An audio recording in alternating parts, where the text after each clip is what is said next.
আমাদের দেশের লোকজন সেই ছোটবেলা থেকেই কর্ম পরিকল্পনা করে যে দেশে আহ, ভালো কোনো কেরিয়ার হবে না, তো লেখাপড়া শেষ করে দেশের বাইরে চলে যাবে। এরকম চিন্তা কেন করে সবাই? আপনাদের কি কখনো মাথায় এসেছে?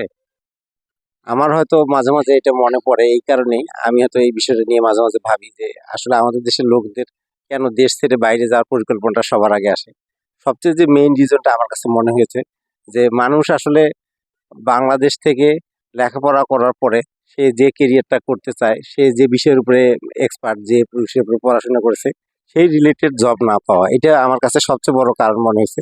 আর সেকেন্ড যেটা কারণ মনে হয়েছে, মানুষ ইনকাম করার পাশাপাশি সে কিন্তু তার সিকিউরিটিড একটা লাইফ চায়, যেটা কিনা সে দেশের মধ্যে অনুভব করে না, যার কারণে সে দেশ ছেড়ে বাইরে যাওয়ার চিন্তাটা করে।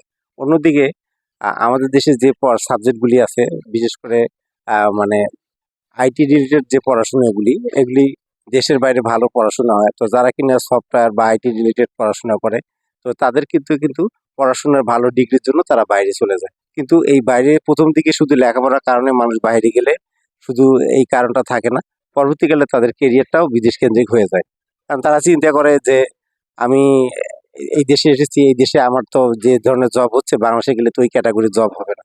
পাশাপাশি বাংলাদেশের যে প্রেক্ষাপট, বাংলাদেশের যে মানুষের জীবনযাত্রা, যে লাইফস্টাইল, বাইরে গেলে যখন মানুষ উন্নত জীবনযাত্রাটা দেখে, তখন কিন্তু তার দেশে ফেরত আসার বিষয়ে ওইভাবে চিন্তা ভাবনাটা থাকে না। এবং নিজের বন্ধু বা আত্মীয়দের ভিতরে কেউ যখন বাইরে থাকে, তখন তার মধ্যে একটা আফসোস কাজ করে যে ইস, আমি যদি ওই দেশে যেতে পারতাম, বা আমার কেরিয়ারটা যদি ওই দেশে হতো। তো ঠিক এইভাবে প্রতিটা মুহূর্তে মানুষের মন মানসিকতা চেঞ্জ হয়ে যাচ্ছে যে আসলে দেশের বাইরে যাব এবং সেখান থেকে কেরিয়ার করব। কিন্তু বাস্তবতা হলো যে আমাদের দেশে একটি মেধাবী ছেলে ভালো সাবজেক্টে পড়ে, ভালো ইউনিভার্সিটিতে পড়ে, সে যখন দেশের বাইরে চলে যায়, তখন কিন্তু আমাদের দেশ থেকে একটা মেধাবী ছেলে চলে যায়।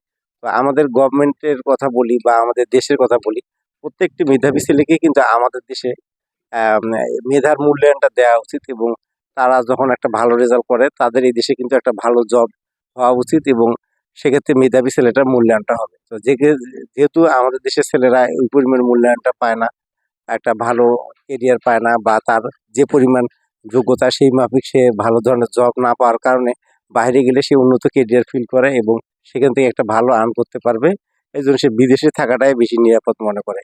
আর পাশাপাশি যে পরিবেশের কথাটা, পরিবেশ হচ্ছে যে অনেক দেশেই আছে যে লেখাপড়ার পাশাপাশি পার্ট টাইম জব করা যায়, বা অনেকে জব করার পাশাপাশি সন্তান, স্ত্রী সন্তানের জন্য বিভিন্ন ধরনের ফেসিলিটি পেয়ে থাকেন। এবং আমাদের দেশে সরকারি চাকরিটা শেষ জীবনে যেমন পেনশন সহ বিভিন্ন ধরনের সুযোগ সুবিধা, মেডিকেল সুবিধা পায়। যারা কিনা দেশের বাইরে থাকে, তারা এগুলি খুব সহজে ওই নাগরিকত্ব নেওয়ার পরে তারা ওই সুবিধাগুলো ভোগ করে। তো বিভিন্ন ফেসিলিটির কারণে আমাদের দেশের লোকরা যখন বিদেশে যায়, প্রাথমিকভাবে তারা পড়াশোনা করতে গেলেও বা এমনি ঘুরতে গেলেও পরবর্তীকালে তাদের এই কেরিয়ার করার চিন্তাটা এই কারণে এসে যায়, যার কারণে তারা দেশে ফেরার চিন্তা করে না এবং বাইরে কেরিয়ার করতে ভাবে।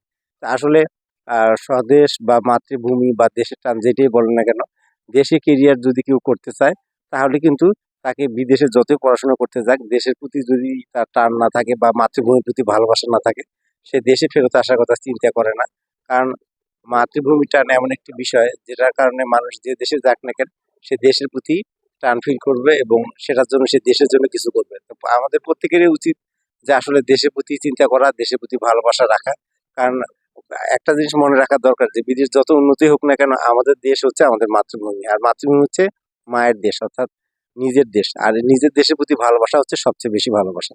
তা আপনাদের সবাইকে অনেক ধন্যবাদ আমার ভিডিওটি দেখার জন্য।